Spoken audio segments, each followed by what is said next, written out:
ஒரு குரு, இளம் சீடர்கள் எதிரில் உட்காந்துருக்கிறாங்க. குரு பாடம் நடத்திக்கிட்டு இருக்கிறார்.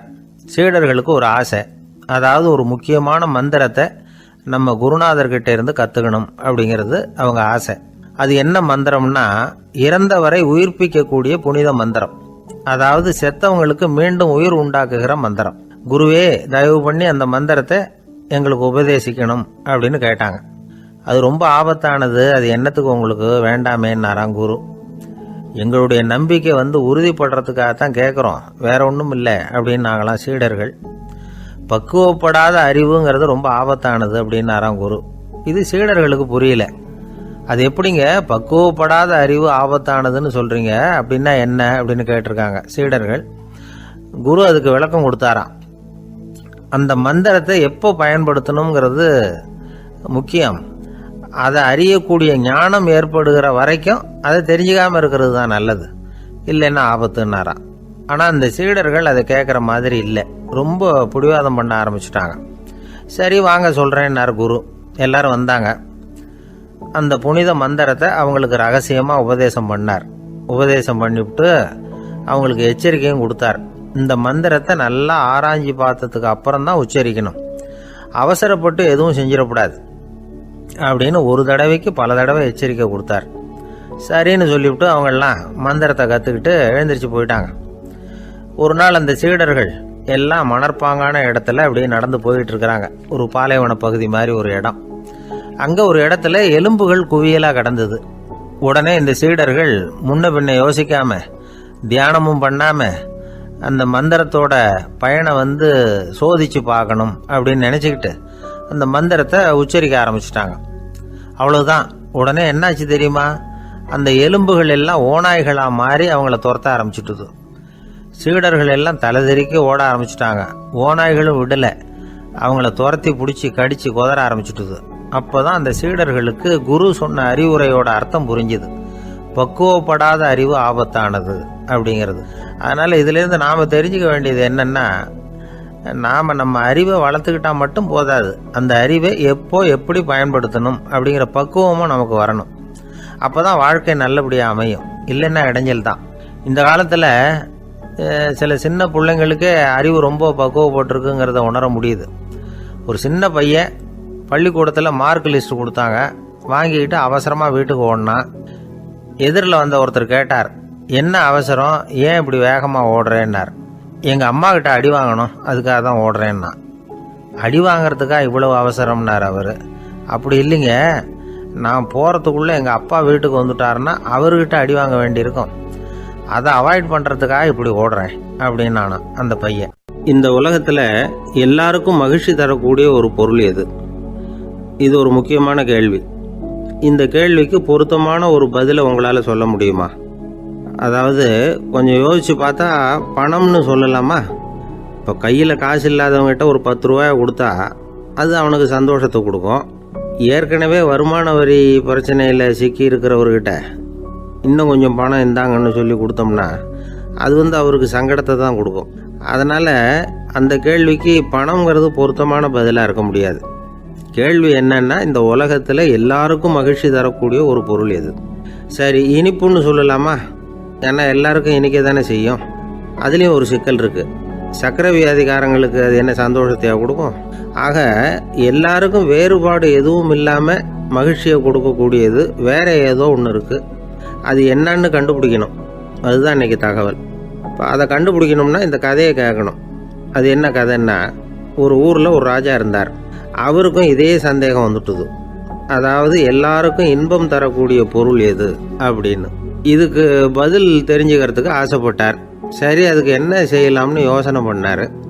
நாட்டு மக்களுக்கு பகிரங்கமாக ஒரு அறிவிப்பு கொடுத்தார்.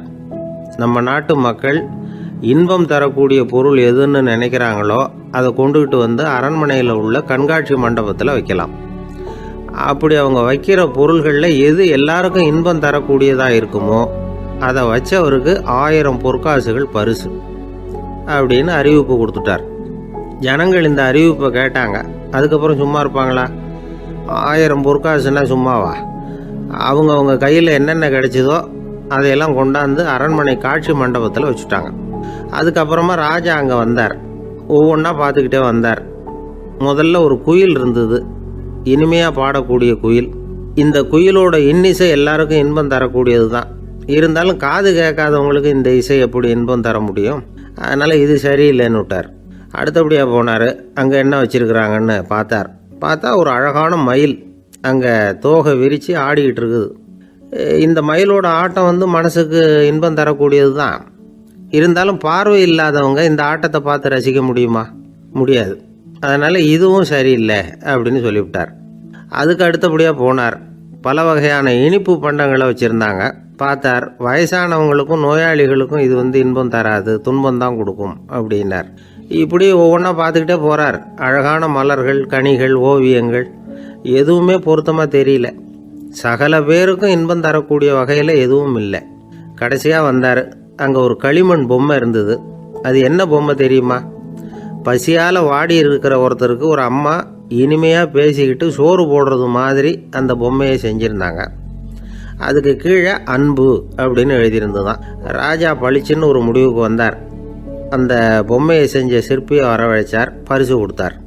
அன்பு ஒன்று தான் எல்லாருக்கும் இன்பம் அளிக்கக்கூடிய பொருள். காது கேட்காதவங்களும் அதை கேட்க முடியும், பார்வை இல்லாதவங்களும் அதை பார்க்க முடியும், குழந்தைகளும் அதை உணர முடியும் அப்படின்னு அதுக்கு விளக்கம் கொடுத்தார் அந்த மன்னர். இந்த உலகத்தில் எல்லாருக்கும் மகிழ்ச்சி தரக்கூடிய ஒரு பொருள் அன்பு தான். அதை புரிஞ்சுக்கிட்டு தான் சில கணவன்மார்கள் மனைவி பேரில் ரொம்ப அன்பை காட்டிக்கிறது வழக்கம். ஒரு வீட்டு வாசப்படி பக்கமாக மழைக்கு ஒதுங்கினார் ஒருத்தர். மழை தூரிக்கிட்டு இருந்தது, இருட்டு நேரம். அந்த வீட்டில் இருந்தவர், இன்னைக்கு ராத்திரி வேணும்னா இங்கேயே தங்கிட்டு காலையில் போங்க அப்படின்னார். உடனே இவர் சொன்னார், ரொம்ப நன்றிங்க, ஒரு 10 நிமிஷத்தில் இதை வந்துவிடுறேன் அப்படின்னு சொல்லிவிட்டு எங்கேயோ ஓடினார். 10 நிமிஷம் கழித்து திரும்பி வந்தார். ஆமாம், எங்கே போயிட்டு வந்தீங்கன்னு கேட்டார் வீட்டில் இருந்தவர். நேராக எங்கள் வீட்டுக்கு போய் மனைவி கிட்ட இன்னைக்கு ராத்திரி இங்கேயே தங்கிக்கிறேன்னு சொல்லிவிட்டு வந்துட்டேன் அப்படின்னார் அவர். அன்புல இது ஒரு ரகம். இந்த உலகத்தில் எவ்வளவோ உயிரினங்கள் இருக்கு, ஒவ்வொன்றும் ஒவ்வொரு விதமாக சண்டை போடுது. இப்போ 2 மாடு சண்டை போட்டுக்குதுன்னு வச்சுக்கோங்க, என்ன பண்ணும்? 2 முட்டிக்கும். அதுக்கு சண்டை போடுறதுக்கு ஆயுதமாக உபயோகப்படுறது அதோட கொம்பு. 2 சேவல் சண்டை போட்டுக்குதுன்னு வச்சுக்கோங்க, அதுக்கு ஆயுதமாக உபயோகப்படுறது அதோட கால் நகம். காலால் தான் அது ஒன்றோட ஒன்று சண்டை போட்டுக்கும். ஆனால் 2 மனுஷன் சண்டை போட்டுக்கிறான்னு வச்சுக்கோங்க, இவன் இன்னதை தான் ஆயுதமாக உபயோகப்படுத்துவான்னு குறிப்பிட்டு சொல்ல முடியாது. கல்லை எடுப்பான், கத்தி எடுப்பான், துப்பாக்கி எடுப்பான், என்ன வேணாலும் பண்ணுவான். வாயால் திட்டுவான், கையால் அடிப்பான், காலால் உதைப்பான், சகலகலாக வல்லவன். விலங்குகள்லாம் பொதுவாக வாயை சாப்பிட்றதுக்கு மட்டும்தான் உபயோகப்படுத்துது. ஆனால் இவனுக்கு சாப்பிட்றதுக்கும் அதுதான், சாப்பிட்டு விட்டு திட்டுறதுக்கும் அதுதான். ஆனால் ஒரு விஷயத்தில் மட்டும் கெட்டிக்கிறேன். அதாவது நாம் சண்டை போட்டுக்கிட்டாலும் பரவாயில்லை, கோழிகள் சண்டை போடாமல் இருக்கணும் அப்படின்னு ஆசைப்படுறான். எதுக்காக? கோழிகள் சண்டை போடாமல் இருந்தால் நிறைய முட்டைகள் போடுமா, அதுக்காக தான் இந்த அக்கறை. கோழி பண்ணை வச்சிருக்கிறவங்களுக்கு இது ஒரு பெரிய பிரச்சனை. அதாவது பண்ணையில் இருக்கிற கோழிகளுக்குள்ளே அடிக்கடி சண்டை வந்துடும், அதனால் முட்டை உற்பத்தி குறைஞ்சிரும். சரி, இதுக்கு என்ன பண்ணுறது? பண்ணையில் போய் உட்காந்துக்கிட்டு தினமும் பஞ்சாயத்து பேசிகிட்டு இருக்க முடியுமா? அமெரிக்காவில் கோழி பண்ணை வச்சிருக்கிற ஒருத்தர் இதை பற்றி யோசனை பண்ணி பார்த்தாராம். ஒரு வழியையும் கண்டுபிடிச்சிருக்கார். கோழிக்கெல்லாம் மூக்கு கண்ணாடி மாட்டி விட்டுட்டோம்னா அது சண்டை போடுற குணம் குறைஞ்சிரும், முட்டை அதிகமாகிடும். அந்த கண்ணாடியில் உள்ள லென்ஸு சிவப்பு நிறத்தில் இருக்கணும், அவ்வளவுதான் அப்படின்னு அவர் கண்டுபிடிச்சாராம். இது ஏற்கனவே நடைமுறையில் கண்டுபிடிக்கப்பட்ட ஒரு விஷயம். ஆனால் எல்லா கோழிக்கும் சிவப்பு மூக்கு கண்ணாடி எப்படி மாட்டி விடுறது? அப்படியே மாட்டி விட்டாலும் அது நழுவாமல் இருக்கணுமே. இப்போ நாமெல்லாம் நடு விரலால் மூக்கு கண்ணாடி நடுவில் தொட்டு அப்படி ஸ்டைலாக சரி பண்ணிக்கிறோம், அது மாதிரி கோழி எப்படி சரி பண்ணிக்கும்? இதுதான் பிரச்சனை. இதுக்கு அவர் என்ன வழி கண்டுபிடிச்சாருன்னா, கோழிக்கெல்லாம் மூக்கு கண்ணாடிக்கு பதிலாக விழியொட்டு வில்லைகள், கான்டாக்ட் லென்ஸ், அதை பொருத்தி விட்டா என்ன அப்படின்னு யோசனை பண்ணார். அதே மாதிரி பண்ணார். அதே மாதிரி செஞ்சு பார்த்தார், வெற்றி. அதுக்கப்புறம் கோழியெல்லாம் சண்டை போட்டுக்கலையாம், சமாதான பிரியர்கள் ஆகிட்டு தான். கோழிகளுக்கு இயல்பாகவே சண்டை போடுற குணம் உண்டு. ஆனால் அதோட கண்ணுக்கு பார்க்குற பொருள்லாம் ரோஜா நிறத்துலையோ அல்லது இன்னும் சொல்ல போனால் அழுத்தமான சிவப்பு நிறத்துலையோ தெரிஞ்சதுன்னா சண்டை போடுற குணம் குறைஞ்சிருதான். அந்த சமயத்தில் அது அதிகமாகவும் முட்டையிட ஆரம்பிச்சுடுதான். அதே நேரத்தில் இறை எடுக்கிறத கூட குறைச்சிக்குதான். இது ஏன் இப்படி பண்ணுதுங்கிறது விஞ்ஞானிகளுக்கு இன்னமும் புரியலையா. எப்படியோ அமெரிக்க கோழிகள்லாம் கான்டாக்ட் லென்ஸ் பொருத்திக்க ஆரம்பித்தாச்சு. கோழி கழுத்தை பிடிச்சிக்கிட்டு ஒரு சில வினாடிகளில் அதை பொருத்தி போடுறாங்களாம். கோழியோட ஆயுள் பூரா அது அப்படியே இருக்குமா. பண்ணையில் முட்டை உற்பத்தி குறைஞ்சா இது மாதிரி விஞ்ஞானபூர்வமாக பரிகாரம் தேடுறது தான் நல்லது. நமக்கு வேண்டியப்பட்ட ஒருத்தர் அவர் ஒரு கோழி பண்ணை வச்சுருந்தார்.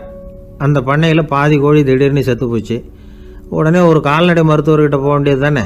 அங்கே போகல. உள்ளூரில் மந்திரம் பண்ணிகிட்டு இருந்த ஒரு சாமியார்கிட்ட போனார். அவர் காலில் விழுந்தார். சாமி, என் பண்ணையில் பாதி கோழி செத்து போட்டுதுன்னார். சாமியார் யோசனை பண்ணார். சரி, பண்ணையில் வாசப்படி கிழக்கு பக்கமாக வச்சுருக்கியா மேற்கு பக்கமாக வச்சுருக்கியான்னு கேட்டார். கிழக்கு பக்கமாக இருக்குன்னார் அவர். அதுதான் தப்பு, மேற்கு பக்கமாக அதை மாற்று சரியாக போடும்னாராம். அதே போல் இவர் போய் மாற்றிவிட்டார். அப்பவும் பாதி செத்து போச்சு. மறுபடியும் சொன்னார், சாமி மறுபடியும் பாதி கோழி செத்து போட்டுதேன்னார். சரி, கூரை எப்படி போட்டிருக்க, ஓடு போட்டிருக்கியா இல்லை கீத்து போட்டிருக்கியான்னார். ஓடு போட்டிருக்கேன்னாராம் அவர். அதுதான் தப்பு, அதை கீத்து போட்டுரு சரியாக போடும்னாராம். சரின்னு போய் அதையும் மாற்றி பார்த்தார். மறுபடியும் போயிட்டுது, கோழி செத்து போச்சு. வந்தார். மறுபடியும் பாதி செத்து போச்சு சாமின்னு வந்தார். இவரும் யோசனையை மாற்றி மாற்றி சொல்லிகிட்டே இருக்கிறார். இப்படி அவரும் மாற்றி மாற்றி பார்த்தார். 6வது தடவையாக அவரை தேடிட்டு வந்தார். அந்த சமயத்தில் இவர் ரொம்ப தீவிரமாக யோசனை பண்ணி பார்த்துட்டு, அது சரிப்பா, நீயே என்கிட்ட சளைக்காமல் வந்துக்கிட்டு இருக்கிற, நானும் யோசனை சொல்லிகிட்டு இருக்கேன். இப்போவும் உங்ககிட்ட சொல்கிறதுக்கு என்கிட்ட யோசனை நிறையா இருக்குது. ஆனால் சோதிக்கிறதுக்கு உங்ககிட்ட கோழி இல்லையே, என்ன பண்ணுறது அப்படின்னாராம். இவர் போய்கிட்டு இருந்தார். அவர் தோளில் ஒரு பெரிய துணி மூட்டை, அதை சுமந்துக்கிட்டு கடத்தெருவை நோக்கி அவர் போய்கிட்டு இருக்கிறார். வழியில் அவரை சந்தித்தார் உமர். அவர் கேட்டார், கலீஃபா அவர்களே, எங்கே புறப்பட்டுட்டீங்க அப்படின்னு கேட்டார். கலீஃபான்னா ஆட்சித்தலைவர்னு அர்த்தம். இதுக்கு அவர் சொன்னார், நான் துணி வணிகம் செய்கிறவன், அதனால் துணி வியாபாரம் செய்கிறதுக்காக போயிட்டுருக்கிறேன்னார். நீங்கள் இப்போ இந்த நாட்டுக்கு ஆட்சித்தலைவர், ஆட்சி பொறுப்பில் இருக்கிறீங்க. நீங்கள் வியாபாரம் செய்ய போட்டால் அரசு பணிகளை செய்கிறது யார் அப்படின்னு கேட்டார் அவர். நான் அரசு பணிகளை மட்டுமே செஞ்சுக்கிட்டு இருந்தா என் குடும்பத்தை காப்பாற்றுறது யார் அப்படின்னு கேட்டார் அவர். இப்படி கேட்டவர் யார் தெரியுமா? அவர் தான் அபூபக்கர், இறை தூதர் முகமது அவர்களுக்கு பிறகு கலீஃபாவாக தேர்ந்தெடுக்கப்பட்டவர். அப்போலாம் ஆட்சி தலைவர்களுக்கு சம்பளம்னு எதுவும் கிடையாது. இந்த பிரச்சனையை எப்படி தீர்க்கிறதுன்னு யோசனை பண்ணார் உமர். அபு உபைதா அவர்கள்கிட்ட அழைச்சிட்டு போனார். அவர் யாருன்னா, அவர் தான் பொது நிதி கருவூலத்தின் பொறுப்பாளர். அவர்கிட்ட பிரச்சனையை சொன்னார். இது மாதிரி ஆட்சி தலைவருக்கு பொது நிதியிலிருந்து ஊதியம் அளிக்க முடியுமான்னு கேட்டார். பொது நிதி விதிகளின்படி அதுக்கு சாத்தியம் இல்லைன்னு சொல்லிவிட்டாரு அவர். சரி, வேற ஏதாவது வழி இருக்குதான்னு கேட்டார் உமர். அபு உபைதா கொஞ்சம் யோசனை பண்ணி பார்த்தார். அப்புறமா சொன்னார், மக்காவிலிருந்து மதீனாவுக்கு குடிபெயர்ந்து வந்த அகதிகளுக்கு நிதி உதவி அளிக்கிறதுக்கு விதிகளில் இடம் இருக்கு. அப்படி பார்த்தா அபூபக்கரும் அகதி தானே, அதனால எல்லா அகதிகளுக்கும் கொடுக்கறது மாதிரியே அவருக்கும் ஒரு தொகை அளிக்கலாம்னார். கலீஃபா அபூபக்கருக்கு இந்த அகதி உதவி தொகையைத்தான் கொடுத்துட்டு வந்தாங்களாம். குடும்ப செலவுக்கு அது போதுமானதாக இல்லை. இருந்தாலும் கலீஃபாங்கிறதுக்காக மற்ற அகதிகளை விட அதிகமாக தொகையை பெற அவர் விரும்பலை. மார்பு பக்கம் கிழிஞ்சிருந்த ஒரு மேலாடையை தான் அவர் அணிஞ்சிருந்தார். அவருடைய துணைவியார் அஸ்மா, அவங்க ஒரு நாள் தேன் அருந்த ஆசையாக இருக்குன்னாங்களாம். நமக்கு கிடைக்கிற ஊதியம் குடும்ப செலவுக்கே போதுமானதா இல்லையே, இந்த நிலையில் தேன் வாங்கிறதுக்கு காசுக்கு நான் எங்கே போவேன்ருக்கார் அவர். கொஞ்ச நாள் கழித்து அவங்க ஒரு தொகையை அவர்கிட்ட கொடுத்து தேன் வாங்கிட்டு வர சொன்னாங்களாம். இவருக்கு ஆச்சரியம், ஏது இந்த பணம்னு கேட்டிருக்காரு. நீங்கள் தினமும் குடும்ப செலவுக்காக கொடுத்துக்கிட்டு வந்த பணத்தில் கொஞ்சம் கொஞ்சமாக மிச்சப்படுத்தி வச்சேன்னாங்களாம். அபூபக்கர் அந்த பணத்தை எடுத்துக்கிட்டு நேராக பொது நிதி கருவூல பொறுப்பாளர்கிட்ட போனார். இந்த பணத்தை பொது நிதியில் சேர்த்துருங்க, இது அதிகப்படியாக எனக்கு தரப்பட்டு வந்த ஊதியம், அடுத்த மாதத்துலேருந்து இந்த தொகையை குறைச்சிங்கன்னு வேற சொல்லிவிட்டாராம்.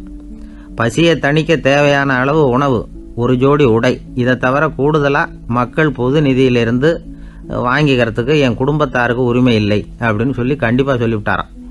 அவர் வாங்கிட்டு வந்த இந்த குறைந்த ஊதியம் கூட அவர் மனசை உறுத்திக்கிட்டே இருந்தது. கடைசி நேரம் அவர் தம்முடைய மகள் ஆயிஷா அவர்களை அழைச்சார். மகளே, இதுவரைக்கும் பொது நிதியிலிருந்து நான் வாங்கிட்டு வந்த தொகை என்னுடைய இதயத்தில் பாரமாக அழுத்திக்கிட்டு இருக்கு. என் தோட்டத்தை விற்று அதில் வர்ற பணத்திலிருந்து நான் இதுவரைக்கும் வாங்கிட்டு வந்த ஊதிய தொகையை கணக்கு போட்டு பொது நிதியில் சேர்த்துடு அப்படின்னாராம். பதவி ஏற்கிறதுக்கு முன்னாடி தன்கிட்ட இருந்ததை விட இப்போ கூடுதலாக என்ன சொத்து இருக்குன்னு பார்த்துருக்கார். ஒரு ஒட்டகம், ஒரு கோப்பை, ஒரு பணியாள். இதையும் அடுத்தபடியாக கலீஃபாவா வர்றவர்கிட்ட ஒப்படைச்சிருங்க அப்படின்னு விட்டாராம். அதே மாதிரி அடுத்து வந்த உமர்கிட்ட ஒப்படைச்சாங்க. அப்போ உமர் சொன்னாராம், அபூபக்கரே, இந்த முன்மாதிரியால் உங்களுக்கு பிறகு இந்த ஆட்சி பொறுப்பை ஏற்கிறவர்களை பெரும் நெருக்கடிக்கு ஆளாகி விட்டீங்க அப்படின்னு சொல்லி ரொம்ப கண் கலங்கினாராம். கடைசியாக அபூபக்கர் தன்னுடைய குடும்பத்தாருக்கு விட்டு சென்ற சொத்து ஒரு படுக்கை விரிப்பு, ஒரு போர்வை, அவ்வளவுதான். இது சிந்திக்க வேண்டிய ஒரு செய்தி. ஒரு ஊரில் ஒரு மன்னர் இருந்தாராம். அமைச்சர் அவர்கிட்ட சொன்னாராம், மன்னா, நம்ம ராஜ்யத்தில் இனிமே லஞ்ச ஊழலே இருக்காதுன்னாராம். ஆஹா, அப்படின்னா ஊழல் பேர் வழிகளையெல்லாம் நாடு கடத்தியாச்சா அப்படின்னு கேட்டிருக்காரு மன்னர். இதுக்கு அவர், அப்படி இல்லைங்க, இனிமே கொடுக்கறதுக்கு ஜனங்கள்கிட்ட பணமே இல்லை அப்படின்னாராம். ஒரு நண்பர் இருக்கார். எப்போ பார்த்தாலும் கையில் ஒரு புத்தகம் இருக்கும். புத்தகம் இல்லாமல் எங்கேயும் புறப்பட மாட்டார். எதுக்காக இப்படி எடுத்துகிட்டு போகிறீங்க அப்படின்னு கேட்டால், எனக்கு இது ஒரு நல்ல நண்பன் மாதிரி, இந்த காலத்தில் எங்கே போனாலும் காத்திருக்க வேண்டியிருக்கு, அது மாதிரி சமயத்தில் நான் நண்பன் கூட பேசிக்கிட்டு இருப்பேன் அப்படிம்பாரான். ஒருத்தர் ஒரு பெரிய அரச பதவியில் இருந்தார். அவர் பதவியிலேருந்து இறங்க வேண்டிய சூழ்நிலை. அரசு கொடுத்துருந்த வீட்டை விட்டுட்டு வெளியில் வர்றார். வரும்பொழுது 2 கையிலையும் 2 பெட்டியை எடுத்துகிட்டு வந்தாராம். சார், உங்களுடைய உடைமைகள் அப்படின்னு கேட்குறாங்க அங்கே இருந்த ஊழியர்கள். இவர் தன்னுடைய கையில் இருக்கிற பெட்டியை காட்டி, இதுதான் என்னுடைய சொத்து அப்படின்னாராம். ஒரு பெட்டியில் அவருடைய உடைகள், இன்னொரு பெட்டியில் அவர் விரும்பி படிக்கிற புத்தகங்கள், அவ்வளவுதான். இதுதான் இருந்துதான். புத்தகம் படிக்கிறது மனசுக்கு நல்லதுங்கிறது நமக்கு தெரியும். புத்தக வாசிப்பு உடம்புக்கும் நல்லதுங்கிறாங்க. அது நமக்கு ஆச்சரியமாக தான் இருக்குது. ஒரு நபர் ஒரு வருஷத்தில் சராசரியாக 2000 பக்கங்களை படிச்சிருக்கணுமா, யுனெஸ்கோ பரிந்துரை. ஆனால் நம்ம நாட்டில் நாம் சராசரியாக படிக்கிறது 32 பக்கங்கள், அவ்வளவுதான். இவ்வளவுக்கு நம்ம நாட்டில் 6000த்துக்கும் மேற்பட்ட நாளேடுகள், 2000த்துக்கும் மேற்பட்ட இதழ்கள், மலர்கள், இவ்வளவு இருந்தும் சரியாக வரல. இந்த உலகத்தில் முதல் நூலகம் எங்கே எப்போ ஆரம்பமாச்சு தெரியுமா? கிமு 2500 ஆண்டில் அது ஆரம்பமாயிருக்குது. பாபிலோனியாவில் அமில் அணு அப்படிங்கிற அரசன் தான் நூலகத்தை உருவாக்கி இருக்கிறான். அப்போல்லாம் தாள் கிடையாது, களிமண் தான். களிமண் பலகைகளில் எழுதி அது தொகுத்து அப்படியே நூலாக்கி அதை நூலகத்தில் வச்சுருப்பாங்களாம். அரசருடைய நூலகத்தில் 1000த்துக்கும் மேற்பட்ட நூல்கள் இருந்ததாக வரலாற்று குறிப்பு இருக்குது. அது மட்டும் இல்லை, அந்த நூலகத்தில் பொருள் வாரியாக, அதாவது சப்ஜெக்ட் வாரியாக புத்தகங்களை வகைப்படுத்தி வச்சுருந்தாங்களாம். அதில் மிச்சம் இருந்த ஒரு 25 களிமண் பலகை புத்தகங்கள் இன்றைக்கும் பிரிட்டிஷ் அருங்காட்சியகத்தில் இருக்குதான். அச்சு, தாள் இதெல்லாம் ஏற்பட்டதுக்கு அப்புறம் அமைக்கப்பட்டது தான் பிரான்சில் இருக்கக்கூடிய பாரிஸ் நூலகம். 1480 பிரெஞ்சு மன்னர் 11ஆம் லூயி இந்த நூலகத்தை அமைச்சாராம். ஆனால் அப்போல்லாம் அரசர்கள் மட்டும்தான் நூலகத்தை பயன்படுத்த முடியுமா. அதுக்கப்புறம் 17ஆம் நூற்றாண்டில் இந்த முறை மாறி பொதுமக்கள் அங்கே போகலாம், படிக்கலாம் அப்படிங்கிற நிலைமை வந்துதான். போட்லியன் நூலகம் அப்படின்னு அதுக்கு பேர், பாரிஸ் நகரத்தில் இருக்குது. அங்கே தான் நூல்களின் பட்டியல் தயாரிப்பு பணி ஆரம்பமாச்சு. கல்வி வளர்ச்சியையும் நூலகத்தையும் இணைச்சவர் நெப்போலியன் போனபார்ட். முன்பணம் செலுத்தி புத்தகத்தை படிக்கிற முறையையும் அவர் தான் கொண்டுட்டு வந்தாராம். மக்கள்கிட்ட வசூலிக்கிற வரியின் ஒரு பகுதியை நூலகத்துக்கு பயன்படுத்தினவரும் அவர் தானா. நெப்போலியன் நூலகத்தில் உலகத்தில் உள்ள எல்லா மொழி நூல்களும் இருக்குதான். அங்கே ஒரு தமிழ் நூலும் இருந்திருக்குது. அது என்னென்னா கம்பராமாயணம். சோவியத் யூனியனுக்கு படையெடுத்து போனப்போ அங்கேருந்து லட்சக்கணக்கான புத்தகங்களை இந்த பனிச்சறுக்கு வாகனங்கள் இருக்குல்ல, அதில் கொண்டுகிட்டு வந்ததாக வரலாறு. அடுத்தபடியாக குறிப்பிட்டு சொல்லத்தக்க நூலகம் எதுன்னா பிரிட்டிஷ் நூலகம். மிக பழைய கையெழுத்து பிரதியெல்லாம் கூட அங்கே இருக்குது. 1753 ஆரம்பமாச்சு. அதில் உள்ள நூல்களை வரிசையாக அடுக்கினா 180 கிலோமீட்டர் நீளத்துக்கு வருமா. மிகப்பெரிய நூலகம் அமெரிக்க தலைநகர் வாஷிங்டனில் இருக்குதான். இந்தியாவை பொறுத்த வரைக்கும் பெரிய பழைய நூலகம் எதுன்னா கல்கத்தா நூலகம். எல்லா இந்திய மொழி நூல்களும் இங்கே உண்டு. மகாகவி பாரதியார் நடத்தின இந்தியாங்கிற இதழின் எல்லா பிரதிகளும் அங்கே பாதுகாப்பாக இருக்குது. படிக்கும் பழக்கம் இங்கே வளர வேண்டியிருக்குது. ஒருத்தர்கிட்ட ஒரு புஸ்தகத்தை கொடுத்து விமர்சனம் எழுத சொல்லியிருந்தாங்க. கொஞ்ச நாள் கழித்து அவரை போய் பார்த்து, என்னங்க புஸ்தகத்தை படித்து பார்த்தீங்களா அப்படின்னு கேட்டாங்களாம். இதுக்கு அவர் சொல்லியிருக்கிறார், இன்னும் நான் படித்து பார்க்கலிங்க, இப்போ தானே விமர்சனமே எழுதி முடிச்சிருக்கிறேன், இனிமே தான் படிக்கணும் அப்படின்னாராம். ஒருத்தர் ரொம்பவும் மகிழ்ச்சியாக வந்துக்கிட்டு இருந்தார். என்ன விஷயம்னு விசாரித்தேன். நான் தோற்று போயிட்டேன், அதுதான் மனசுக்கு மகிழ்ச்சியாக இருக்குது அப்படின்னார். எனக்கு இது ரொம்ப ஆச்சரியமாக போச்சு. இந்த உலகத்தில் தோற்று போகிறவங்க யாரும் மகிழ்ச்சியாக இருக்கிறது இல்லை. அப்படி இருக்கிறப்ப இவர் இப்படி சொல்கிறாரே, எங்கே தோற்று போனீங்கன்னு கேட்டேன். அதுக்கப்புறம் தான் அவர் விவரமாக சொன்னார். என்னோட 5 வயசு குழந்தையோட நான் விளையாடிக்கிட்டு இருந்தேன். அந்த விளையாட்டில் என் குழந்தை ஜெயிச்சு விட்டுது, நான் தோற்று போயிட்டேன். அப்படின்னார் ரொம்ப உற்சாகமாக. நான் யோசித்து பார்த்தேன். அதாவது நாம் சின்ன குழந்தையாக இருக்கிறப்போ எந்த விளையாட்டில் கலந்துக்கிட்டாலும் அதில் நாம் தான் ஜெயிக்கணும்னு ஒரு வெறி நமக்குள்ளே இருக்கும். நம்மளை எதிர்த்து விளையாடுறவர் நல்லவரா கெட்டவரா, பெரியவரா சின்னவரா அப்படிங்கிறதெல்லாம் முக்கியம் கிடையாது. அவர் தோற்று போகணும், நாம் ஜெயிக்கணும், அதுதான் முக்கியம். எதிரியை சந்தோஷப்படுத்த விளையாடுகிற கலை அப்போ நமக்கு தெரியறதில்ல. வாழ்க்கையில் ஒரு பக்குவம் வந்ததுக்கு அப்புறம் வெற்றி பெறணுங்கிற மன அழுத்தம் போயிடுது. போட்டியில் ஜெயிக்கணுங்கிறத விட குழந்தைய சந்தோஷப்படுத்தணுங்கிறது முக்கியமாக போச்சு. ஜெயிக்கணுங்கிற வெறி ஓடி போட்டுது. ஒரு குழந்தையாக இருந்தப்போ நம்ம வளர்ச்சிக்கு உதவிய வெறி பெரியவனானதுக்கு பிறகு நமக்கு எதிரியாக மாறுது. அதை சரியான சமயத்தில் நாம் புரிஞ்சுக்கிட்டோம்னா போதும், நாம் பொழைச்சிக்கலாம். ஒவ்வொரு மனுஷனுமே வாழ்க்கையோட அடுத்த கட்ட வளர்ச்சியில் அடி எடுத்து வைக்கிற நேரத்தில் தன்கிட்ட இருந்து ஏதோ ஒரு குணத்தை அல்லது தன் குணம் இருந்த ஏதோ ஒரு உறவை நாம் இழக்கத்தான் வேண்டியிருக்குது. ஒரு கட்டம் வரைக்கும் உதவியாக இருந்த குணம் அடுத்த கட்டத்துக்கு தடையாக கூட மாறிடலாம். இந்த பரிமாண மாற்றத்துக்கு உள்ளாகிற ஒவ்வொருத்தரும் பிரத்யட்சமாக இதை உணர்றாங்க. ஆனால் பல பேர் எப்படின்னா பழசை திறந்துவிட்டு புதிய கொள்கைகளை உருவாக்கிக்கிறதுக்கு இஷ்டம் இல்லாமல் இருந்துடுறாங்க, அல்லது அப்படி செய்ய முடியாமல் தவிக்கிறாங்க. இதையெல்லாம் மீறி அந்த பழசை திறந்துட்டா அதை இழந்ததால் உண்டாகிற மன அழுத்தம் சில காலத்துக்கு வருத்திக்கிட்டு தான் இருக்கும், வேறு வழி இல்லை. ஆரோக்கியமான ஒரு முன்னேற்றத்துக்காக அந்த மன அழுத்தத்தை தாங்கிக்கத்தான் வேணும் அப்படிங்கிறாரு அந்த உலக புகழ்பெற்ற மேதை ஒருத்தர், இந்த ஸ்காட் பெக் அப்படிங்கிறவர். பிறந்த நாள் முதல் இதுதான் சரி அப்படின்னு கற்பிக்கப்பட்டு வந்த ஒவ்வொரு தத்துவத்தையும் தங்களுடைய வளர்ச்சிக்கு தகுந்த மாதிரி மாற்றி அர்த்தப்படுத்தி கொள்ள முடியாமல் வாழ்க்கை சூழல்ல அப்படியே அரைப்பட்டு தூளாகிறவர்கள் தான் ரொம்ப தவிக்கிறாங்களாம். இதுதான் அவருடைய கருத்து. பெரும்பாலும் மனிதர்களுடைய நடுத்தர வயசில், அதாவது 30 தாண்டுகிற சமயத்தில் தான் இந்த தவிப்பு உண்டாகுதான். இதை தான் மேற்கத்திய நாடுகளில் அடிக்கடி மிட் லைஃப் கிரைசிஸ் அப்படின்னு சொல்கிறாங்க. அப்பப்போ பழசையெல்லாம் தொலைச்சி விட்டு புதுசாக பிறக்கிறதுக்கு கற்றுக்கணும். ஒவ்வொரு நிமிஷத்தையும் அந்த நிமிஷத்துக்கு ஏற்ற சித்தாந்தம் கொண்டவர்களாக சந்திப்போம் அப்படிங்கிறார் அந்த உளவியல் நிபுணர். இப்படி பழகிக்கிட்டால் வாழ்க்கை இன்பமயம், இல்லைன்னா தவிப்பு மயம்தான். பழசை தொலைக்க முடியாதவர்களில் எத்தனையோ பேர் உண்டு, எத்தனையோ ரகம் உண்டு. அதில் வேடிக்கையான நண்பர்களும் உண்டு. ஒருத்தர் நண்பர் வீட்டுக்கு போனார். அவர் ஏதோ இனிப்பு பலகாரம் கொடுத்து சாப்பிட சொல்லியிருக்கிறாங்க அவங்க வீட்டில். இவர் சாப்பிட்டு பார்த்துட்டு சொன்னாராம், சார் 6 மாதத்துக்கு முன்னாடி ஒரு தடவை இங்கே வந்தேன், அப்போது ஒரு இனிப்பு பலகாரம் கொடுத்தீங்க, அது இதை விட நல்லா இருந்தது சார் அப்படின்னாராம். அப்போ செஞ்ச அதே இனிப்பு பலகாரம் தான் சார் இதுவும் அப்படின்னாராம் அவர். ஐயா, என்னுடைய நூல் வெளியீட்டு விழாவுக்கு அவசியம் நீங்கள் வரணும் அப்படின்னு கூப்பிட்டார் ஒருத்தர். எப்போ வரணும்னு கேட்டேன். அடுத்த வாரம்னார். சரி, புத்தகம் தயாராகிட்டுதா அப்படின்னு. நாளைக்கு தான் அச்சிக்க கொடுக்க போகிறேன்னார். என்னங்க இது, புத்தகம் அச்சிடுறதுக்கு முன்னாடியே அழைப்புதழை அச்சடிச்சு விட்டீங்களே அப்படின்னு கேட்டேன். அதனால் என்னங்க, அந்த காலம் மாதிரி அப்போல்லாம் அச்சுக்கலை எவ்வளவோ முன்னேறியாச்சுங்க. Linotype, monotype, phototype, laser, இப்படி என்னென்னமோ வந்தாச்சு. இன்னைக்கு கொடுத்தா நாளைக்கே புத்தகம் தயார் அப்படின்னார். இப்படி இந்த அளவுக்கு முன்னேறி இருக்கிற இந்த அச்சுக்கலை ஆரம்பத்தில் எப்படி இருந்தது தெரியுமா?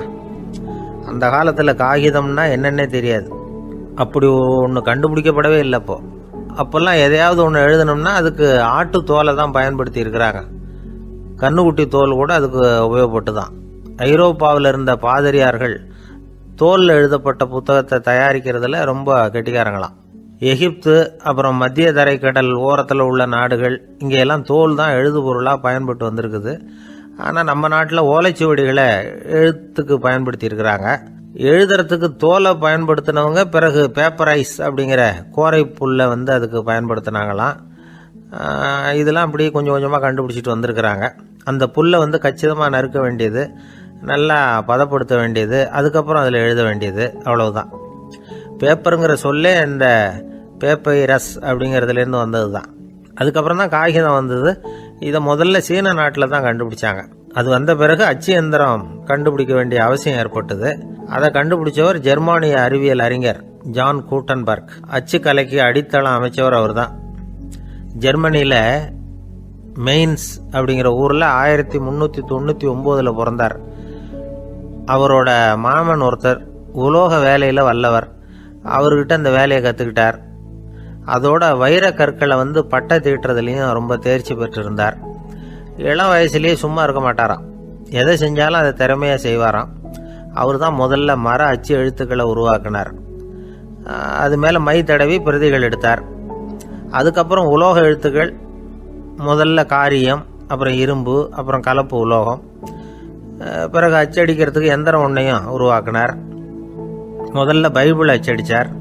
1468 அவர் இறந்து போனார். 16ஆம் நூற்றாண்டில் மேலை நாடுகளிலிருந்து மர எழுத்துக்களை கொண்டுகிட்டு வந்து தமிழ்நாட்டில் கிறிஸ்துவ நூல்களை அச்சிட்டாங்க. அப்போல்லாம் வந்து அச்சகங்கள் வந்து போதிய அளவுக்கு இங்கே இல்லை. அதுக்கு என்ன காரணம்னா, இந்தியர்கள் வந்து அச்சகங்களை நடத்தக்கூடாது அப்படின்னு சட்டம். 1835 வரைக்கும் அந்த சட்டம் வந்து நடைமுறையில் இருந்தது. இந்த நிலைமையில் அங்கேயும் இங்கேயுமா 1-2 அச்சகங்கள் ஆரம்பமாச்சு. 1713 தரங்கம்பாடியில் லூத்தரன் மிஷன் அச்சகம், அதே ஆண்டில் சென்னையில் SPCK அச்சகம். இது ரெண்டும் தான் இந்தியாவில் முதல்ல தொடங்கப்பட்ட அச்சகங்கள். ஆட்டுத்தோல்லையும் ஓலைச்சுவடியிலையும் எழுதப்பட்ட எழுத்துக்கள் இன்னைக்கு எங்கேயோ போயிட்டுது. ஆனால் நம்ம ஊரில் எழுத்தாளர்கள் நிலைமை தான் ஒன்றும் சொல்லிக்கிறது மாதிரி இல்லை. நம்ம ஆள் ஒருத்தர் சொன்னார், சார் நான் சொந்தத்தில் ஒரு அச்சாபீஸ் வச்சுருந்தேன், இப்போவும் வச்சுருக்கிறேன். அதனால் என்னுடைய படைப்புகளை புத்தகமாக வெளியிடுறதுல எனக்கு ஒன்றும் கஷ்டம் இல்லை. வருஷத்துக்கு ஒரு புத்தகம் எழுதி வெளியிட்டுருவேன். 15 வருஷமாக இலக்கிய உலகத்துக்கு இப்படி சேவை செஞ்சுக்கிட்டு வர்றேன். ஆனால் இந்த வருஷம்தான் வாசகர்கள் வந்து எனக்கு பாராட்டு விழா நடத்தி இருக்கிறாங்க அப்படின்னார். இந்த வருஷம் அப்படி என்ன விசேஷம் அப்படின்னு கேட்டோம். இந்த வருஷம்தான் நான் எந்த புத்தகம் எழுதி வெளியிடாமல் இருந்தேன், அதுக்காகத்தான் எனக்கு இந்த பாராட்டு விழா அப்படின்னார். ஊருக்கு வெளியில் அமைதியான ஒரு இடம், அங்கே ஒரு ஆசிரமம், அங்கே ஒரு சாமியார். அவர் தினமும் நல்ல போதனைகள்லாம் செய்வார். பல பேர் போய் அங்கேயே சில நாள் தங்கி இருந்து அவர் சொல்கிற அறிவுரைகளை எல்லாம் கேட்டுக்கிட்டு வர்றது வழக்கம். ஒரு தடவை அவரை பார்த்துட்டு போகிறதுக்காக 3 வெளியூர் தம்பதிகள் வந்தாங்களாம். அந்த மடத்திலேயே சாப்பிட்டுக்கிட்டு தங்கி இருந்து அவங்களுடைய போதனைகளை கேட்டுக்கிட்டு போகணுங்கிறது அவங்க நோக்கம். காலையில் குளிச்சுட்டு பூஜையில் உட்காந்தார் அந்த சுவாமி. இவங்களும் குளிச்சுட்டு அந்த பூஜையை பார்க்கறதுக்காக அவர் முன்னாடி வந்து உட்காந்தாங்க. பூஜை ஆரம்பமாச்சு. சம்பிரதாயப்படி அது ரொம்ப நேரம் நடந்துக்கிட்டே இருக்குது. இவங்களுக்கு நல்ல பசி இருந்தாலும் இந்த நேரத்தில் அதை எப்படி வெளியில் காட்டிக்கிறது? பேசாமல் இருந்தாங்க. அந்த சுவாமி பூஜையை முடித்தார். அதுக்கப்புறம் பேச ஆரம்பித்தார். பேச்சு அருமையாக தான் இருந்தது, அமிர்தமாக தான் இருந்தது. இருந்தாலும் இவங்களுக்கு இருக்கிற வயிற்று பசி அதை சரியாக கவனிக்க விடலை. அந்த சுவாமியே இதை கவனிச்சதா தெரியல. இவங்களுக்கு மனசுக்குள்ள ஒரு எண்ணம், உள்ளே சாப்பாடு தயாராகிட்டு இருக்கும் போல இருக்கு, இந்த பேச்சு முடிஞ்சது நம்மளை உள்ளே அழைச்சிட்டு போய் சாப்பாடு போடுவாங்கன்னு நினைக்கிறோம் அப்படின்னு இவங்களாம் நினச்சிக்கிட்டாங்க. ஆனால் சுவாமி இதை பற்றி எதுவுமே பேசலை, கண்டுக்கலை. ஒரு அம்மாவால் அதுக்கு மேலே சும்மா இருக்க முடியுமா? முடியல. சாப்பாட்டை கவனிக்கலாமா அப்படின்னு சொல்லி மெதுவாக ஆரம்பித்தாங்க. கவனிக்கலாமே அப்படின்னு உள்ளே அழைச்சிட்டு போனார் சுவாமி. இவங்க ரொம்ப அவசரமாக எழுந்திருச்சு உள்ளே ஓடினாங்க. அங்கே ஒரு மேஜை மேலே ஒரு கிண்ணம் மூடி இருந்தது. இதுதான் சாப்பாட்டு மேஜை போல இருக்கு, இங்கே சாப்பாடு வந்துடும் அப்படின்னு நினச்சாங்க. உடனே போய் சுற்றி உக்காந்துக்கிட்டாங்க. சுவாமி அந்த கிண்ணத்தை எடுத்து அந்த அம்மா கிட்ட கொடுத்தார். அவங்க அதை வாங்கி மூடியை திறந்து பார்க்குறாங்க. உள்ளே ஒரு சாவி இருக்குது. சரிதான், இது சமையலறை சாவி போல இருக்கு, அங்கே போய் அதை திறந்து சாப்பாட்டை நாமே எடுத்துக்கிட்டு வந்து இங்கே வச்சுக்கிட்டு சாப்பிடணும் போல இருக்கு அப்படின்னு நினச்சாங்க. சாவி இருக்கு இல்லையா, வாங்க பூட்டு நிறையா காட்டுறேன் அப்படின்னு சுவாமி அவங்கள அழைச்சிட்டு போனார், காட்டினார். இவங்க அந்த அறையை ரொம்ப அவளோட திறந்தாங்க. உள்ளே பார்த்தா அங்கே அரிசி, பருப்பு, விதவிதமான காய்கறி எல்லாம் இருக்குது. சமையலுக்கு வேண்டிய மிளகாய், எண்ணெய், பால், தயிர், நெய் இப்படி எல்லாமே இருக்குது. அடுப்பு, விறகு, நெருப்பு போட்டி அது கூட அங்கே இருக்குது.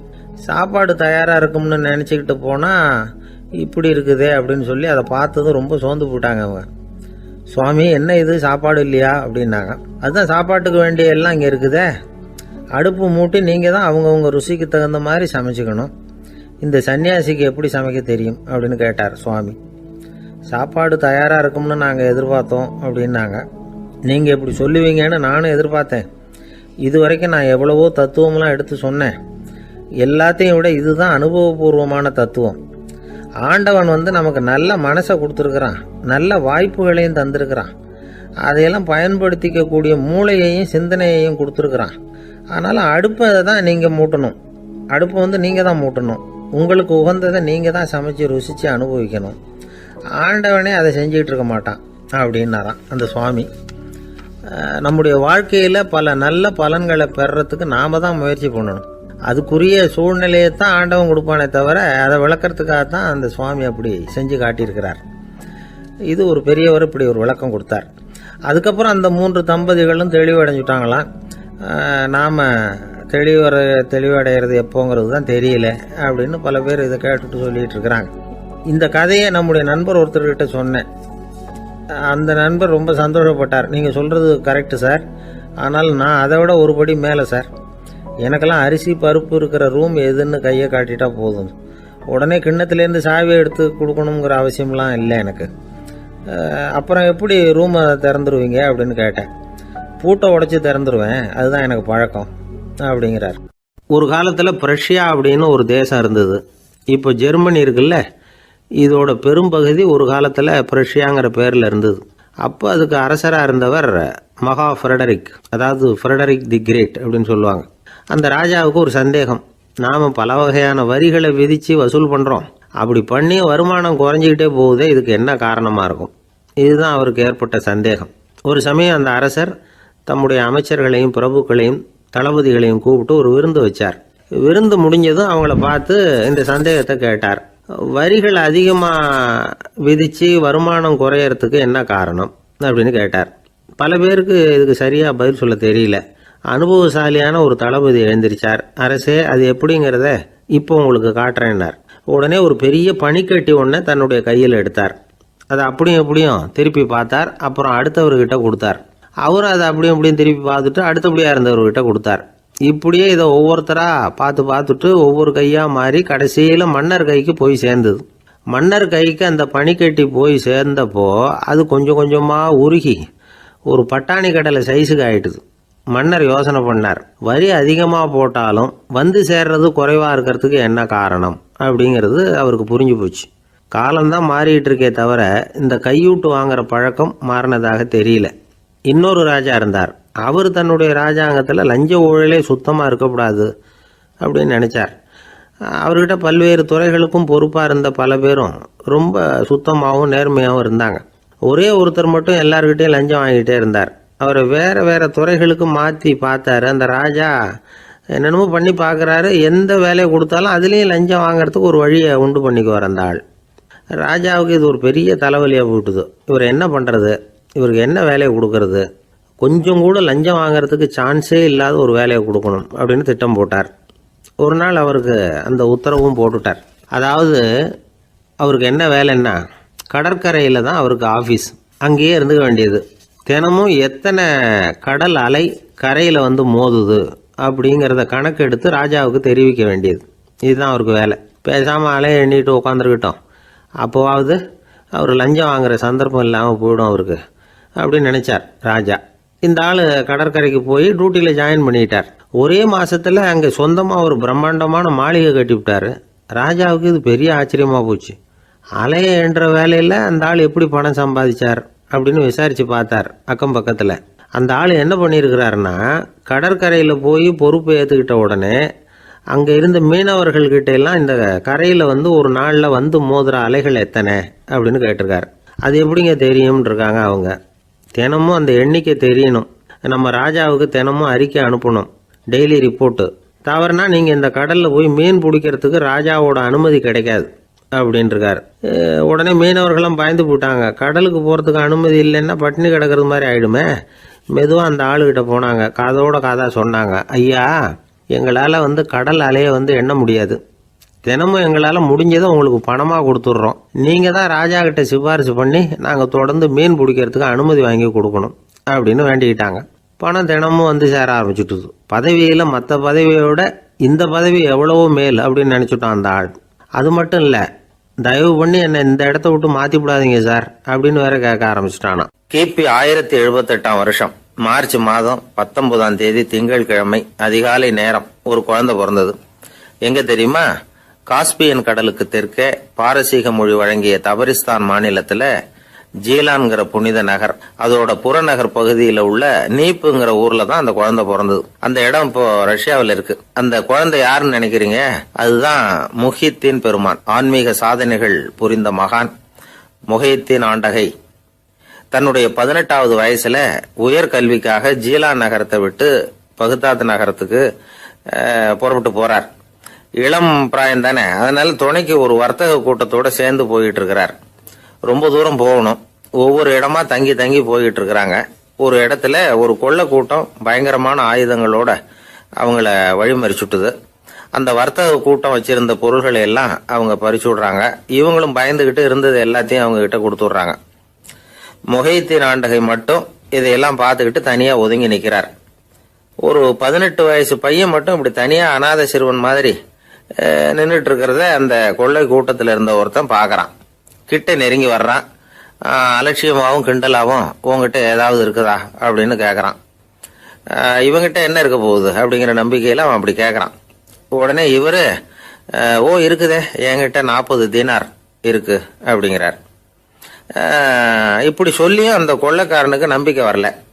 என்னடா அவன் விளையாடாத, பொய் சொல்லாத, உண்மையை சொல்லு அப்படிங்கிறான். அவன் உண்மையை தான் சொல்றேன், என்கிட்ட 40 தீனார் இருக்கு அப்படிங்கிறார். இவர் எங்க வச்சிருக்கிற அப்படின்னு கேக்குறான். சட்டையின் விழாப்புறத்துல உள்ள பகுதியில அதை வச்சு தச்சிருக்கிறாங்க அப்படின்னு உண்மையை சொல்றார். உடனே கொள்ளை கூட்ட தலைவன் அதை கத்தியால கீறிப்பார் அப்படின்னு உத்தரவு போடுறான். அந்த சட்டையை கிழிக்கிறாங்க. உள்ள இருந்து 40 பொற்காசுகளும் பொல பொலன்னு கீழே கொட்டுச்சு. அதை பார்த்த உடனே அந்த கொள்ளை கூட்ட தலைவன் மலைச்சு போய் நின்னுட்டான். காசை பார்த்துட்டு அவன் மலைச்சு போகல, பொய் பேசாத அந்த பையனோட நேர்மையை பார்த்துட்டு அவன் அப்படி நின்னான். மெதுவா அந்த பையன் கிட்ட வந்தான். ஏன்பா, நீ என்ன பணக்கார குடும்பமா அப்படின்னு கேட்டான். அப்படிலாம் இல்ல, எனக்கு அப்பா இல்ல, அம்மா மட்டும்தான் உண்டு. எங்க அப்பா எனக்குன்னு விட்டு போன சொத்தே இந்த 40 தீனார் தான் அப்படின்னாரு இவர். அப்படி இருந்துமா உண்மை பேசணும்னு ஆசைப்பட்டேன். என்கிட்ட ஒண்ணும் இல்லைன்னு ஒரு வார்த்தை சொன்ன உன்னை விட்டுருப்போமே அப்படின்னா அவன். அப்படி இல்லைங்க, நான் இறைவன் திருநாமத்தை அறியக்கூடிய கல்வி ஞானத்துக்காக இப்ப போயிட்டு இருக்கிறேன்.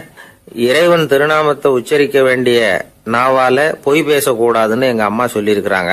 அதனால நான் எப்பவுமே பொய் சொல்ல மாட்டேன் அப்படின்னு என்னுடைய தாய்க்கு வாக்கு கொடுத்திருக்கிறேன் அப்படின்னார் அவர். முஹைத்தீன் பெருமான் வார்த்தைகளை கேட்ட அந்த கொள்ளையர்கள் மனம் திருந்தி நல்லவங்களா ஆயிடுறாங்க. அந்த கொள்ளையர் தலைவன் பிற்காலத்துல ஒரு பெரிய மகான் ஆயிடுறார். பெரியவர்கள் வாழ்க்கையில நடக்கிற இது மாதிரி சம்பவங்கள் தான் நாம நல்ல விதமா வாழறதுக்கு துணையா இருக்கும். அந்த காலத்துல கொள்ளையர்களே பெரியவங்க செயலை பார்த்து மனம் திருந்தி இருக்கிறாங்க. இந்த காலத்துல யார் இப்படி இருக்கிறா? இந்த காலத்துல மகான் ஒருத்தரை பார்த்தேன், எனக்கு வேண்டியப்பட்ட மகான். ஏங்க, நீங்களும் மகான் ஆகிறதுக்கு முன்னாடி கொள்ளடிச்சிட்டு இருந்தீங்களா அப்படின்னு கேட்டேன். அவர் மெதுவா கண்ணை திறந்து என்ன நிமிந்து பார்த்தார். அப்படி இல்லப்பா, நான் கொள்ளை அடிக்கிறதுக்காகத்தான் மகானாவே ஆகி இருக்கிறேன் அப்படின்னு சொல்லிவிட்டு மறுபடியும் கண்ணை மூடிட்டார். 21ஆம் வருஷம் செப்டம்பர் மாசம் 22ஆம் தேதி மதுரை மேலமாசி வீதியில உள்ள ஒரு வீடு.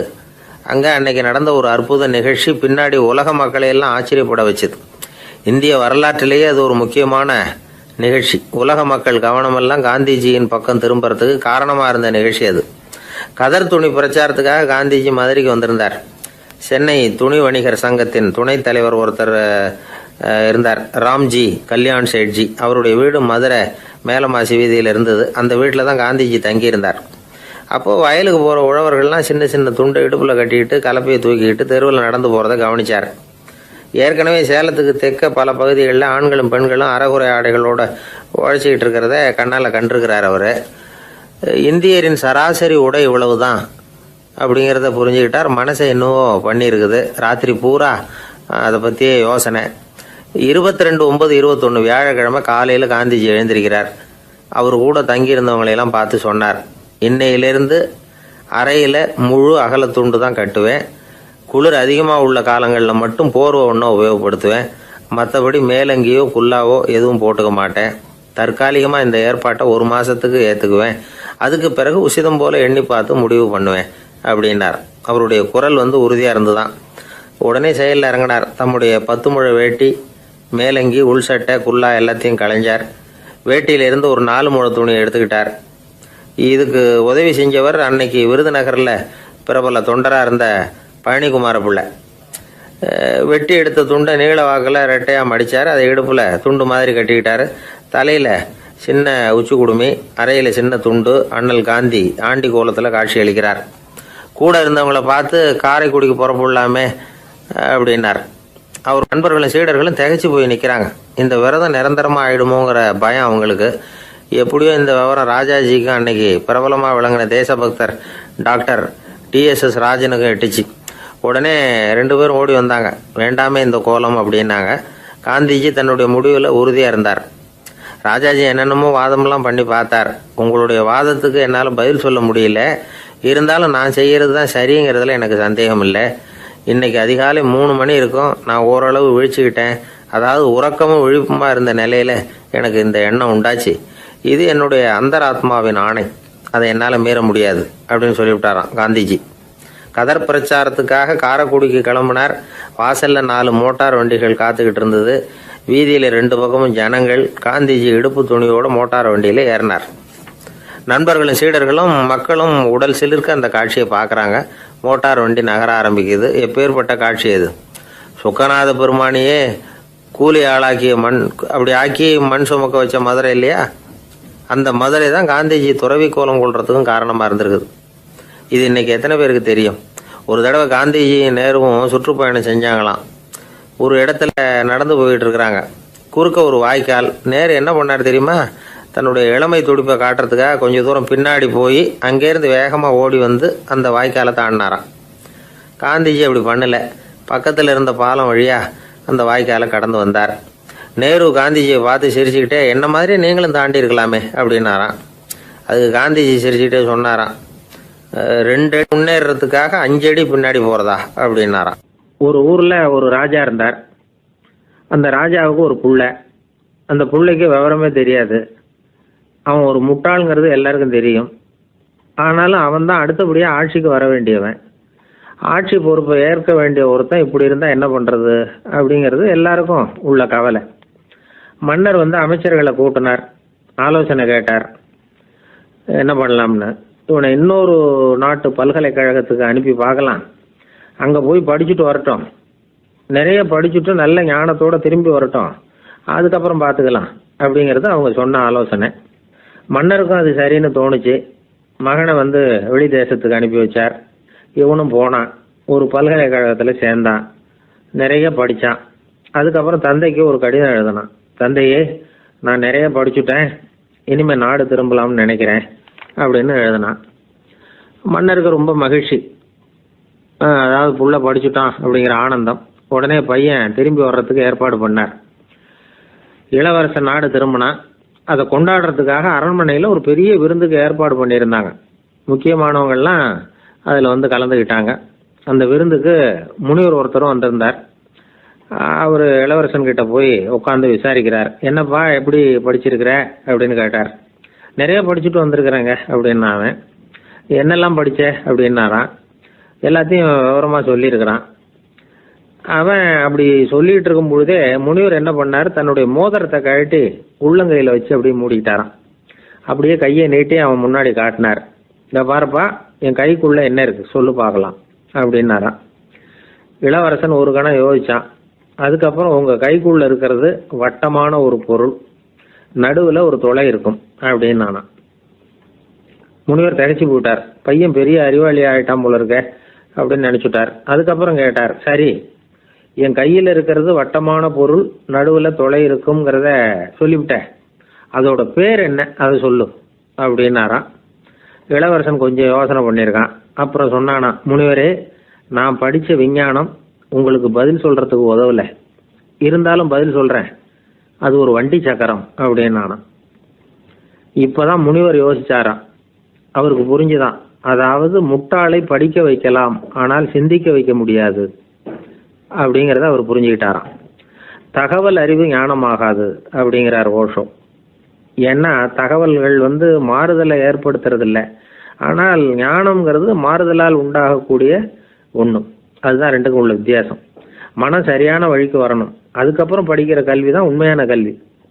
சரி, மனம் சரியா வர்றதுக்கு என்ன வழி அப்படின்னு கேட்டால், மனிதன் முழு மாறுதலுக்கான வழிமுறை தியானம்தான் அப்படிங்கிறார் அவர். அதனால தான் நிறைய படிச்சிருக்கேன்னு சொல்கிறவன் எல்லாம் ஞானம் உள்ளவன் நினச்சிடக்கூடாது. ஒருத்தர் இன்னொரு பெரிய மனிதரை அழைச்சிட்டு அறிமுகப்படுத்தினாராம். சார் நிறைய படிச்சிருக்கார், 3 MA வாங்கியிருக்கார், ஆனால் ஒரு விஷயம், அப்பப்போ கொஞ்சம் திருடுவார், அவ்வளவுதான், மற்றபடி அவர் ஒரு பெரிய அறிவாளி தான் அப்படின்னாராம். ஒரு ஊரில் ஒரு மன்னர் இருந்தார்.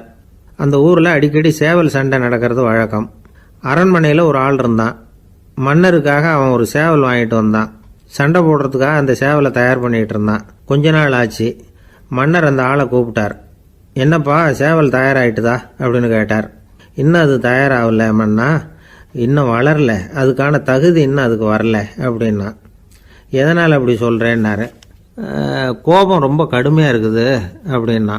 சரி அப்படின்னு விட்டுட்டார். மறுபடியும் கொஞ்ச நாள் ஆச்சு. இப்போ எப்படி நிலைமை, சேவல் தயாரா அப்படின்னார். இன்னும் இல்லை அரசே, மற்ற சேவல் எங்கேயாவது கூவுற சத்தம் கேட்டால் உடனே இது பரபரப்பாயிடுது. பக்கத்தில் ஒரு சேவலின் நிழலை கண்டா கூட இது பரபரப்பாயிடுது அப்படின்னா. சரி இன்னும் கொஞ்ச நாள் ஆகட்டும்னு விட்டுட்டார். கொஞ்ச நாள் ஆச்சு. இப்போ மறுபடியும் விசாரித்தார். இன்னும் நம்ம சேவலுக்கு அந்த தகுதி வரலமன்னா, போராட்ட உணர்வு அதுக்கு இன்னும் இருந்துக்கிட்டு தான் இருக்குது. உள்ளே மெதுவாக தான் எரிய ஆரம்பிச்சிருக்குது போராட்ட உணர்வு. அப்படி இருக்கக்கூடாது, அது பற்றி எரிய வேண்டாமா அப்படின்னா. இன்னும் கொஞ்ச நாள் ஆச்சு. இப்போ எப்படின்னு கேட்டார். இப்போ அவன் சொன்னான், மன்னா கிட்டத்தட்ட அது போருக்கு தயாராகிட்டுது அப்படின்னு நினைக்கிறேன்னா. எதனால் அப்படி சொல்கிற அப்படின்னு கேட்டார்.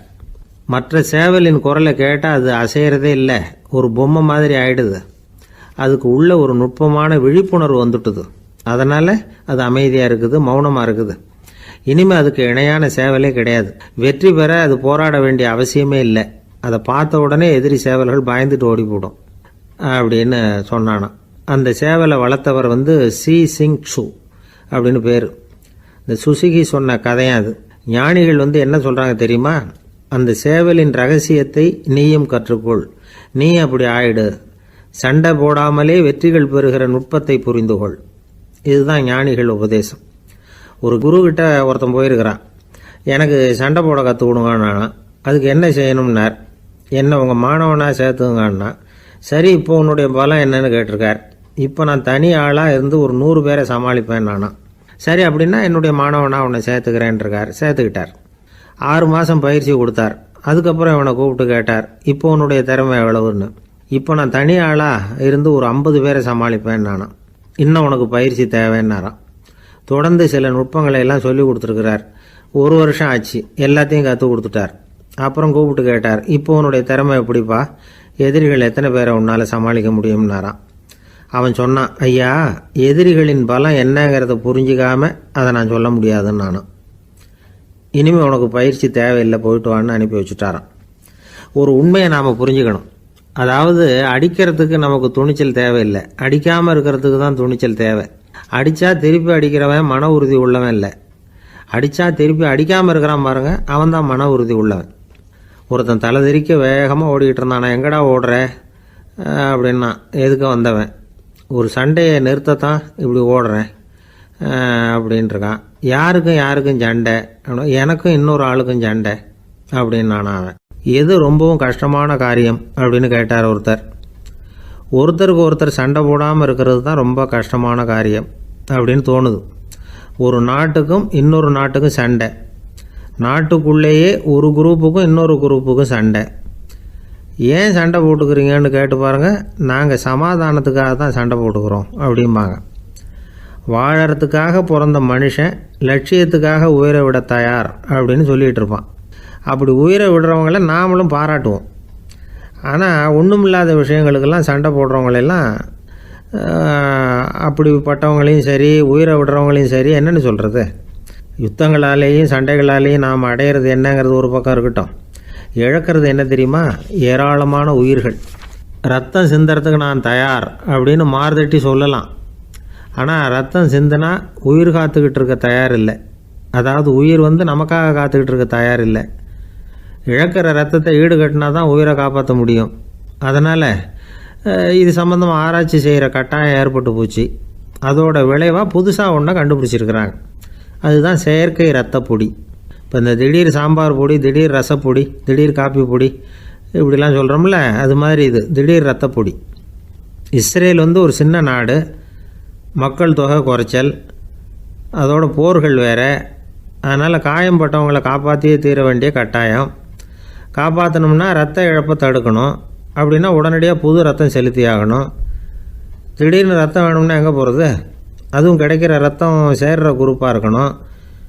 ஒரு வேடிக்கை பார்த்தீங்களா, நான் வேறு குரூப்பு நீ வேறு குரூப்புன்னு இவன் சண்டை போடுறான். இதில் அடிபட்டவனுக்கு ரத்தம் கொடுக்க போனால் அதுலேயும் அது வேறு குரூப்பாக இருக்குது. அது ரத்தமும் வேறு வேறு குரூப்புன்னு சொல்லிகிட்டு இருக்குது. எந்த குரூப்பு ரத்தம் வேணும், அது உடனடியாக கிடைக்கலன்னா என்ன பண்ணுறது? இப்படிப்பட்ட கஷ்டம்லாம் நமக்கு வந்துடுது. இதுக்காக தான் விஞ்ஞானிகள் இந்த ரத்த பொடியை கண்டுபிடிச்சிருக்கிறாங்க. அதாவது ஒரு ஆள் அடிபட்டு போட்டான்னு வச்சுங்களேன், அவனுக்கு ரத்தம் கிடைக்கல, உடனே என்ன பண்ணலாம்? இந்த சுத்தப்படுத்தப்பட்ட தண்ணீரை கொஞ்சம் எடுத்துக்க வேண்டியது, அதில் இந்த ரத்த பொடியை கரைக்க வேண்டியது. இப்போ இந்த செயற்கை ரத்தம் வந்து தயாராகிட்டுது. இதை அந்த ஆள் உடம்புல ஏற்றி விட்டுற வேண்டியது.